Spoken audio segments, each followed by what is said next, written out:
Assalamualaikum warahmatullahi wabarakatuh. Selamat pagi anak-anak.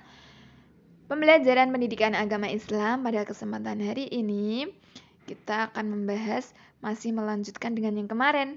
Kemarin kita sudah belajar tentang pengertian kitab Allah. Sekarang kita lanjutkan tentang macam-macam kitab Allah. Ada beberapa macam kitab Allah, yaitu ada 4. Apa saja?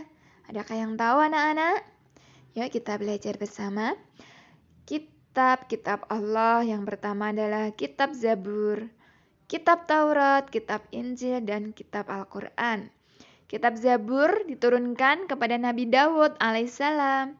Kitab Taurat diturunkan Nabi Musa alaihissalam, dan kitab Injil kepada Nabi Isa alaihissalam. Kitab Al-Quran diturunkan kepada Nabi kita, yaitu Nabi Muhammad Sallallahu Alaihi Wasallam. Nah, untuk pembahasannya, untuk apa kitab-kitab itu diturunkan kepada Nabi? Kitab Taurat itu diturunkan kepada Nabi Musa untuk apa? Untuk pedoman bagi kaum Bani Israel. Kemudian kitab Zabur diturunkan untuk apa? Untuk kaum Nabi Daud yang disebut juga kaum Mazmud. Kemudian kitab Injil itu juga untuk Bani Israel. Dan Al-Quran adalah untuk bagi seluruh umat manusia. Termasuk kita anak-anak, kita termasuk umat manusia yang mendapatkan kitab Al-Quran. Kita bahas satu persatu. Kitab Zabur. Kitab Zabur diturunkan Nabi Daud dalam bahasa Syriani. Kitab Zabur itu juga tidak mengandungi hukum perundangan. Kitab Zabur itu memberikan penjelasan tentang cerita, dzikir, doa, dan hikmah-hikmah.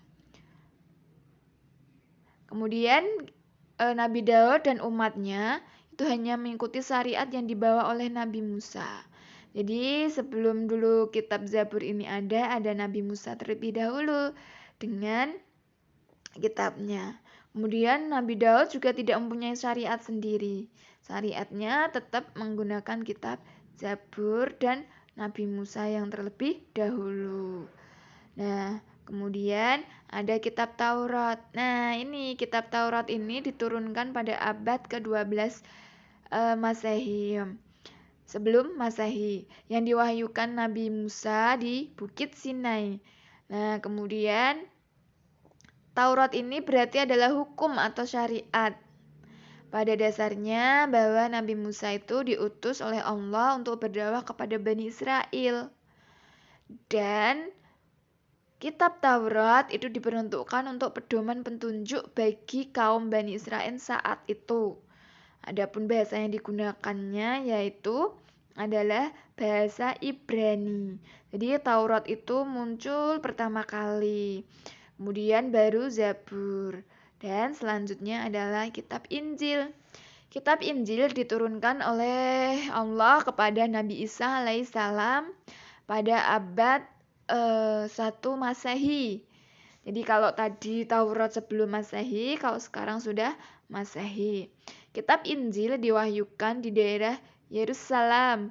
Kitab ini juga menjadi pedoman bagi kaumnya Isa alaihissalam, yakni kaum apa?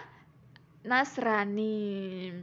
Kemudian bahasanya juga Suryani dengan bahasa Suryani. Dan terakhir adalah pengertian dari Al-Quran. Kitab kita yaitu Al-Quran. Apa itu Al-Quran? Al-Quran adalah kalam Allah Subhanahu wa Ta'ala yang diturunkan kepada Nabi kita, Nabi Muhammad Sallallahu Alaihi Wasallam, melalui perantara Jibril. Nah, itulah beberapa penjelasan tentang kitab-kitab Allah anak-anak. Ada kitab Zabur, Taurat, Injil, Al-Quran. Semoga bermanfaat dan anak-anak selalu belajar dengan rajin ya. Wassalamualaikum.